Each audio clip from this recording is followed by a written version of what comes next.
तेजस्वी यादव जात के मामले में बोलें तो उस पर टीका टिप्पणी हो सकती है, रंगदारी बालू शराब माफिया पर बोलें तो उस पर टीका टिप्पणी हो सकती है। तेजस्वी यादव अब विकास के मॉडल की चर्चा करें, ये हास्यास्पद लगता है। इनके लोग 15 साल यहाँ शासन में रहे हैं, जिसको अपना नहीं पता है कि जीडीपी क्या है और जीडीपी ग्रोथ क्या है, वो बिहार के विकास की कहानी समझा रहा है, उस पर क्या टीका टिप्पणी करनी है। 6 महीना पहले तक तेजस्वी यादव खुद उप मुख्यमंत्री थे और तब उनको बिहार स्विट्जरलैंड दिख रहा था और 6 महीना में अब उनको कत्लखाना में दिख रहा है। 2025 में जन स्वराज 243 सीट लड़ रहा है, उसमें कम से कम 40 महिला उम्मीदवार जन स्वराज की ओर से खड़ी की जाएंगी। दूसरी बात हमने ये भी कही कि 5 वर्ष का और समय मिला, 2030 में कम से कम 70 से 80 महिलाओं को जन स्वराज के प्लेटफॉर्म से प्रशिक्षित करके उनके पीछे अपनी ताकत, बुद्धि, शक्ति, व्यवस्था लगाकर उनको नेत्री बनाने का जो अभियान है वो शुरू किया है। ये कोई महिला प्रकोष्ठ की बैठक नहीं है, ये महिलाओं को सही मायनों में नेत्री बनाने का प्रयास है। जो मैंने और 4 बातें कही वो भी आपने सुनी कि जब तक महिलाओं को आर्थिक आज़ादी नहीं मिलेगी तब तक उनकी भागीदारी समाज में समानता के आधार पर नहीं हो सकती है। इसलिए जन स्वराज का जो पूरा अभियान है कि सबसे पहले 40 महिलाओं को विधानसभा में जिताकर पहुंचाया जाए। दूसरी जो बात कही गई है कि जो महिला यहाँ पर रोजी रोजगार व्यवसाय करना चाहती हैं, आज जो प्रस्ताव पारित हुआ कि उसको 4% के ब्याज पर सरकारी गारंटी पर महिलाओं को रोजी रोजगार करने के लिए पैसा मिले, क्योंकि अभी जो यहाँ पर जीविका चल रहा है उसमें महिलाओं को 2%, 2.25% प्रति माह ब्याज लग रहा है, जबकि यहाँ पर जो माली हालत है, महिलाओं की इतनी स्थिति खराब है, उनके पास गिरवी रखने के लिए कुछ नहीं है। तो सरकारी गारंटी पर महिलाओं को पैसा मिले ताकि वो अपने घर घर रोजी रोजगार कर सकें, ये दूसरी घोषणा की है। तीसरी घोषणा जो सबसे महत्वपूर्ण है, जो गांव-गांव से करते आए हैं कि 2025 में जब जनता की सरकार बनेगी, जन स्वराज की सरकार बनेगी, तो साल भर के अंदर बिहार से किसी भी बच्चे को, किसी के बेटे, किसी के पति, किसी के बाबूजी, भाई भतीजा को मजबूरी में 10-12 हज़ार रुपये के रोजी रोजगार के लिए बिहार छोड़कर जाना नहीं पड़ेगा। इसका पूरा ब्लूप्रिंट हमने जारी किया है, उस पर भी आज मैंने महिलाओं की सहमति ली। आपने खुद देखा होगा, महिलाओं ने हाथ उठाकर उसका समर्थन किया है। और अंतिम और बात जो हमने आज यहाँ कही है कि अगली बार जब आप वोट दीजिए तो वो नेताओं को देखकर नहीं, नेताओं के बच्चों के लिए नहीं, अपने बच्चों के लिए वोट दीजिए। और उस पर सारी महिलाओं ने खड़े होकर उसका समर्थन किया। लालू, नीतीश और मोदी को वोट देने के लिए आपने अपील किया है। लालू, नीतीश और मोदी को नहीं वोट देने नहीं, आप मेरा वक्तव्य सुन लीजिए। मैं पिछले 2 साल से जो कह रहा हूँ, मैं लोगों से पूछता हूँ कि अब सब सुनने के बाद बताओ कि लालू जी का राज चाहिए, नीतीश जी का राज चाहिए, मोदी जी का चाहिए, कि जनता का राज चाहिए। लोग कहते हैं जनता का राज चाहिए। फिर मैं दोबारा पूछता हूँ, भाई जिसको लालू जी का चाहिए लालू बता दीजिए, जिसको मोदी चाहिए मोदी बता दीजिए। फिर सब लोग कहता है ना भैया हम लोग को जनता का राज चाहिए। तो जनता का राज चाहिए तो उसका रास्ता बताते हैं कि जिन नेताओं ने आपको और आपके बच्चों को ठगा है, आपके पेट पर लात मारा है, उन नेताओं को, चाहे वो आपके जाति का है, आपके धर्म का है, उसको वोट नहीं देना है।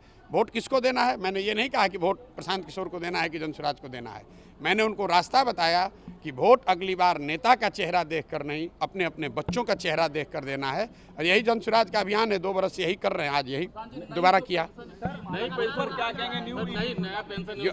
यूनिफाइड पेंशन योजना कल केंद्र सरकार ने जारी करी है, उसका डिटेल आने दीजिए। वो NPS और OPS के बीच का कुछ रास्ता निकालने का सरकार ने प्रयास किया है। मुझे नहीं लगता है कि जो लोग ओल्ड पेंशन स्कीम के लिए संघर्षरत हैं, जो आंदोलन कर रहे थे, उनको ये स्वीकार्य होगा। लेकिन सरकार ने कल जारी किया और ये योजना सिर्फ केंद्र सरकार के कर्मचारियों के लिए, केंद्र सरकार के अंतर्गत काम करने वाले 23 लाख कर्मचारियों को ये अवसर दिया गया है। राज्यों को इस पर अभी निर्णय लेना है, तो राज्यों के पास ये स्वतंत्रता है कि वो OPS भी रख सकते हैं, NPS में भी जा सकते हैं, और जो यूनिफाइड पेंशन योजना आई है उसको भी लेना है, उसको भी अपना सकते हैं। तो बिहार सरकार को ये बताना चाहिए, क्योंकि ये लोग तो NPS में आ गए हैं, ये ओल्ड पेंशन स्कीम में तो बिहार है नहीं। नीतीश कुमार तो पहले ही सरेंडर करके NPS कर लिए हैं, कर्मचारियों का पूरा हक मार दिए हैं। तो अभी यूनिफाइड वाले पर इनका क्या स्टांस होता है, सरकार को बोलने दीजिए, फिर उस पर टिप्पणी करेंगे। मनोज तिवारी ने कहा है कि राहुल गांधी को मानसिक जो है बीमारी हो गई है, इलाज की जरूरत है। जनगणना मामला किसने क्या कहा?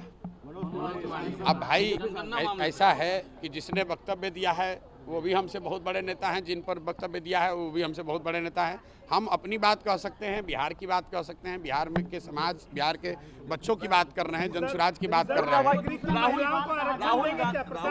रिजर्व कैटेगरी की महिलाओं को आरक्षण मिलेगा? मतलब जो रिजर्व कैटेगरी मेरे भाई 40 महिलाओं को मिलेगा, फिर उसमें आप जबरदस्ती मत घुसेड़ने लगे झगड़ा का। महिलाओं को महिला रहने दीजिए, महिलाओं को माता बहन रहने दीजिए, महिलाओं को शक्ति रहने दीजिए, महिलाओं को अवसर मिले, उसके बीच में झगड़ा लगाने वाला काम मत कीजिए। राहुल गांधी ने कास्ट सेंसस की बात कही है, कहे कि 90% लोग सिस्टम में नहीं है, हम लोग कास्ट सेंसस कराएंगे और 50% देखिए कास्ट, ठीक है, कास्ट सेंसस को लेकर हम पिछले 2 साल से वक्तव्य दे रहे हैं। जातिगत जनगणना होना चाहिए, इसमें कोई दिक्कत नहीं है, लेकिन जातिगत जनगणना हो जाने से सबकी गरीबी दूर हो जाएगी, परेशानी दूर हो जाएगी, ये जो राहुल गांधी बता रहे हैं ऐसा कोई पनिसिया है नहीं। अगर जातिगत जनगणना से ही सब सुधर जाना होता तो जनगणना अभी है लोगों के पास कि SC ST समाज के लोग सबसे गरीब, पिछड़े, शैक्षणिक, आर्थिक, सामाजिक तौर पर सबसे पिछड़े हैं। तो राहुल गांधी को ये बताना चाहिए, या जो भी ये बता रहा है कि जातिगत जनगणना से सब सुधर जाएगा, तो उसको बताना चाहिए कि SC ST समाज के लोग की दशा क्यों नहीं सुधरी। भाई जनगणना होने से नई जानकारी मिली, सही है, लेकिन जानकारी मिलने मात्र से आपकी दशा नहीं सुधरेगी। ये तो ऐसे हुआ कि लाइब्रेरी में जाइएगा, वहाँ बहुत किताब है, तो लाइब्रेरी में जाने से आप विद्वान थोड़े हो जाइएगा, उस किताब को पढ़ना भी पड़ेगा और पढ़कर आत्मसात करना पड़ेगा। तो राहुल गांधी जी को ये बताना चाहिए कि भाई 60 साल से ये आपको ज्ञान कहाँ आपका गया था। 60 साल से तो आपके लोगों की सरकार थी, तब जनगणना करके पूरे देश का भला कर देते। चलिए मान लीजिए अब उनको अक्ल आया है, अब उनको समझ में आई है बात, तो जनगणना जिन राज्यों में कांग्रेस की सरकार है, तेलंगाना में है, कर्नाटक में है, हिमाचल में है, वहाँ पर करके गरीबी दूर कर लें। हम लोग सब लोग उनके पीछे उसी मॉडल को मान लेंगे। अगर जातिगत जनगणना से गरीबी दूर होती तो बिहार में तो जनगणना हो गया, तो यहाँ गरीबी किसका दूर हो गया। राहुल गांधी जिस कांग्रेस के जहाँ सरकार है वहाँ जनगणना करा के गरीबी दूर कर ले, हम लोग सब उनका झंडा उठा के घूमेंगे, उसी मॉडल को फॉलो कर लेंगे। जातिगत जनगणना से या किसी भी तरीके के सर्वे से आपको सिर्फ इतना पता चलता है कि समाज के किस वर्ग की स्थिति क्या है, लेकिन वो पता चल रहा है, उसका कोई रास्ता जब तक नहीं निकालिएगा। लोग गरीब हैं ये तो पता है, लेकिन गरीबी से निकलेंगे कैसे इसका रास्ता न बताना पड़ेगा। बिहार देश में सबसे गरीब और पिछड़ा राज्य है, इसके लिए जनगणना की जरूरत है, ये तो सब लोग जान रहे हैं। इसको सुधारने का राहुल गांधी क्या मंत्र दे रहे हैं वो न बताएं। यही बात तेजस्वी यादव भी कह रहे हैं और बीजेपी और जेडीयू को चलिए, अरे ऐसा है मेरे भाई, तेजस्वी यादव की कितनी समझ है उनके टीका वक्तव्यों पर टीका टिप्पणी करना, वो भी विकास के मामले में। तेजस्वी यादव जात के मामले में बोलें तो उस पर टीका टिप्पणी हो सकती है, रंगदारी बालू शराब माफिया पर बोलें तो उस पर टीका टिप्पणी हो सकती है। ये लोग हाँ क्राइम पर बोले तो उस पर नहीं, ठीक है, क्राइम पर बोले उसका जवाब देंगे। तेजस्वी यादव अब विकास के मॉडल की चर्चा करें, ये हास्यास्पद लगता है। इनके लोग 15 साल यहाँ शासन में रहे हैं, जिसको अपना नहीं पता है कि GDP क्या है और GDP ग्रोथ क्या है, वो बिहार के विकास की कहानी समझा रहा है, उस पर क्या टीका टिप्पणी करनी है। क्राइम का जहाँ तक बात है तो इतना ही कहूँगा कि 6 महीना पहले तक तेजस्वी यादव खुद उप मुख्यमंत्री थे और तब उनको बिहार स्विट्जरलैंड दिख रहा था, और 6 महीना में अब उनको कत्लखाना में दिख रहा है। अभी नीतीश कुमार पलट के चले जाएं महागठबंधन में तो बिहार उनको फिर बढ़िया दिखने लगेगा। If you like this video, then like, share and subscribe to ET Now.